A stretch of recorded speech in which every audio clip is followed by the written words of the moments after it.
Estamos de volta com Vida e Saúde. Hoje tem claramente, Dr. César vai responder algumas dúvidas de telespectadores que enviaram pelo WhatsApp e também pela internet. Vamos acompanhar?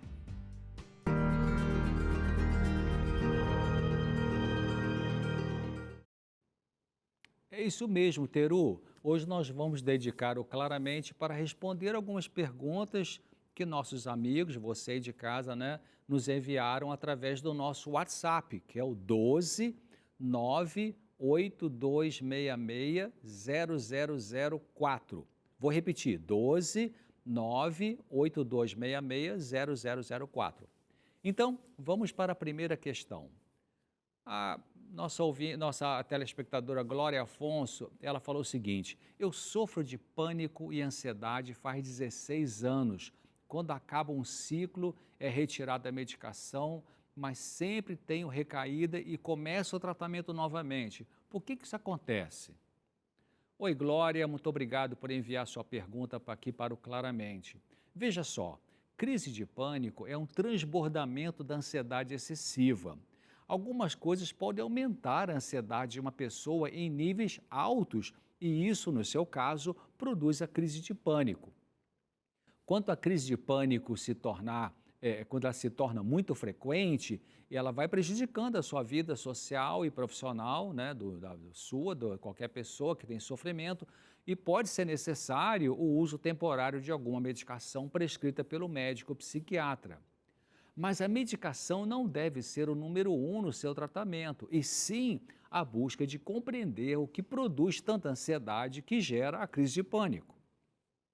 Algumas pessoas são muito ansiosas desde sempre. Elas têm um perfil ansioso desde que eram crianças. Nós chamamos isso de ansiedade traço. Em parte é algo genético e em parte é aprendido. Na mente da pessoa que tem crise de pânico, geralmente existe um predomínio de pensamentos trágicos.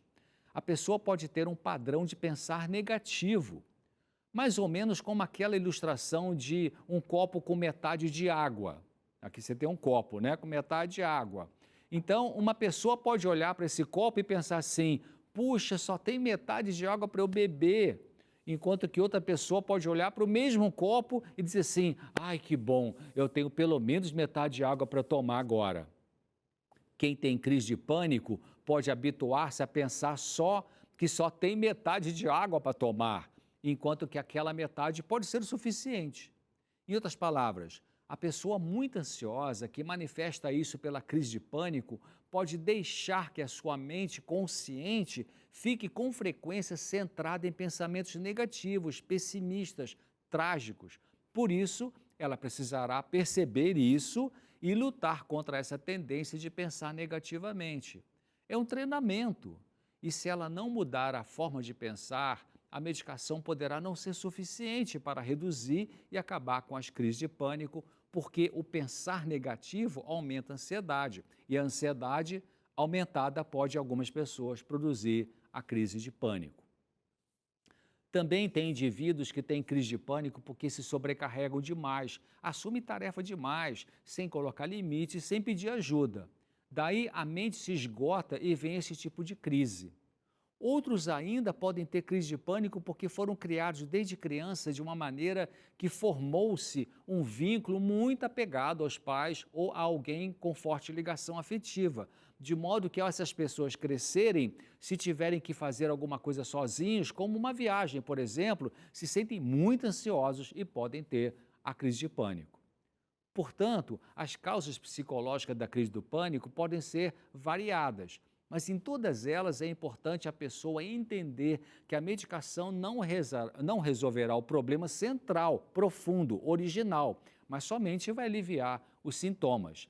Ela vai precisar, então, de ajuda para compreender as causas primárias da sua ansiedade tão alta, e isso pode ser feito com a psicoterapia, que é o tratamento psicológico com psicólogo clínico ou um psiquiatra que tem formação em psicoterapia, entendeu?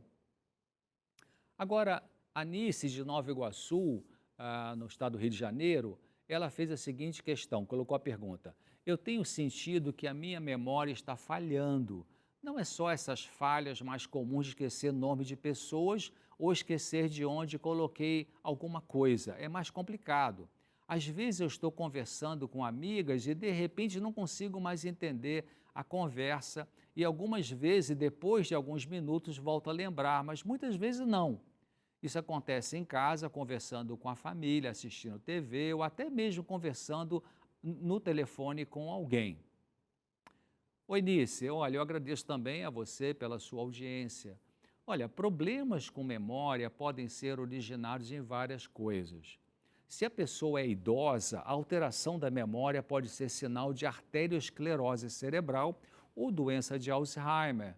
Mas para isso é preciso ter outros sintomas que você não descreveu.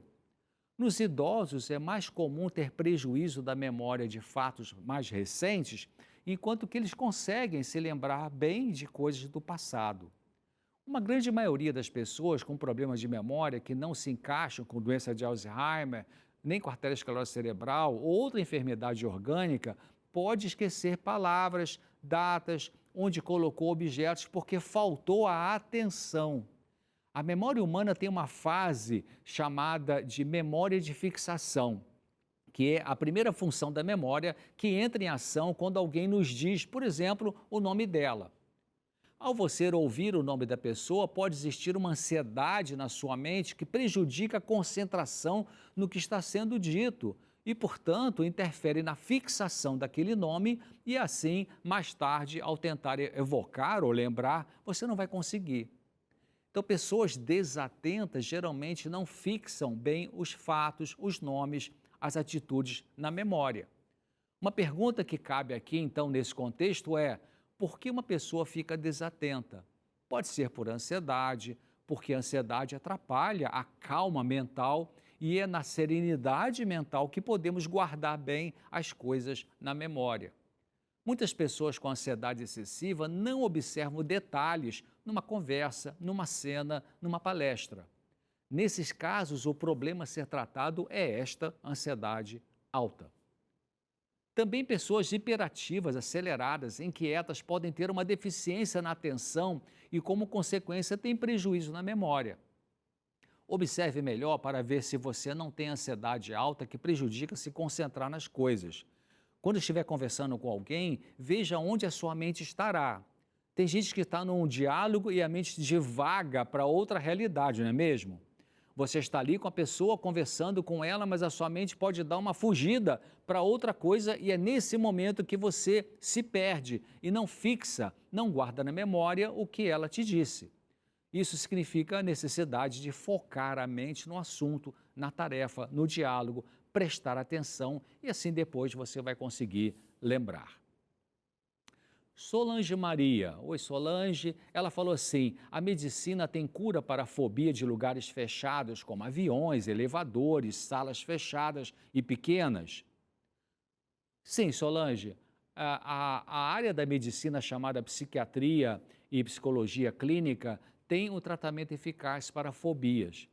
O tratamento envolve, em primeiro lugar, a psicoterapia, que é um tratamento psicológico baseado em conversas com um profissional em saúde mental.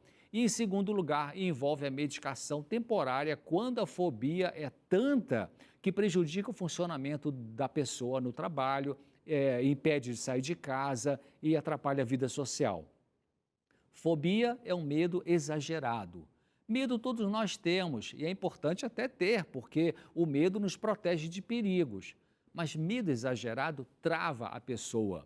Existe a fobia simples, que é o que você comentou, como o medo de viajar de avião, usar elevadores, ficar em salas fechadas.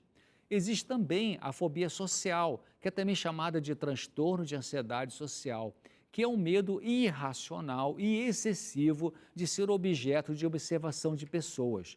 Essas pessoas com fobia social, elas temem muito e ficam muito ansiosas quando, por exemplo, é preciso assinar um cheque na frente do funcionário da loja onde ela está fazendo um pagamento. Ou sofrem demais, se sentem quando precisam ir à frente numa sala de aula para falar. Então, fobia é o deslocamento da ansiedade para algo que a pessoa ainda tem algum controle. Ou seja, no fundo da mente da pessoa com fobia existe ansiedade por algumas razões. Essa ansiedade não foi resolvida e cria uma fobia. A pessoa não tem controle sobre a sua ansiedade excessiva porque talvez ainda não entende de onde ela vem. Então, surge a fobia, porque na fobia ela tem algum controle ainda. Por exemplo, se a fobia é de elevador, ela pode ir pelas escadas, né? Mas a pergunta a ser investigada num tratamento psicoterápico é: o que causa essa ansiedade tão forte em mim que produz essa fobia? A solução pode surgir quando for possível para você entender a resposta dessa pergunta e não só quando tomar remédio de farmácia. Bom, hoje ficamos por aqui. Eu agradeço a você por enviar suas questões. Nós vamos apresentar mais perguntas aqui que você enviar e dar alguma resposta que possa lhe ajudar. Então anote aí o nosso número de WhatsApp: 12 98266 0004. Espero você aqui em breve. Até lá. Até lá, muito obrigada, Dr. César. E olha só, atenção, você que é colaborador do projeto Anjos da Esperança e faz a sua doação através de boleto bancário, a gente tem um recado importante para você. Os Correios estão em greve e isso significa que a entrega dos boletos do Anjos serão atrasadas. Mas a Novo Tempo precisa da sua doação, da sua participação para continuar levando esperança para outras pessoas. Por isso, estamos pedindo que você faça a sua doação por depósito bancário ou por transferência. Para mais informações, entre aqui em contato com a gente pelo telefone 12 21 27 30 30. Eu sou anjo também e eu espero que você possa continuar sendo anjo. E daqui a pouquinho você aprende essa receita deliciosa de creme de espinafre, pura saúde aí no seu prato. É Vida e Saúde, a gente volta já já.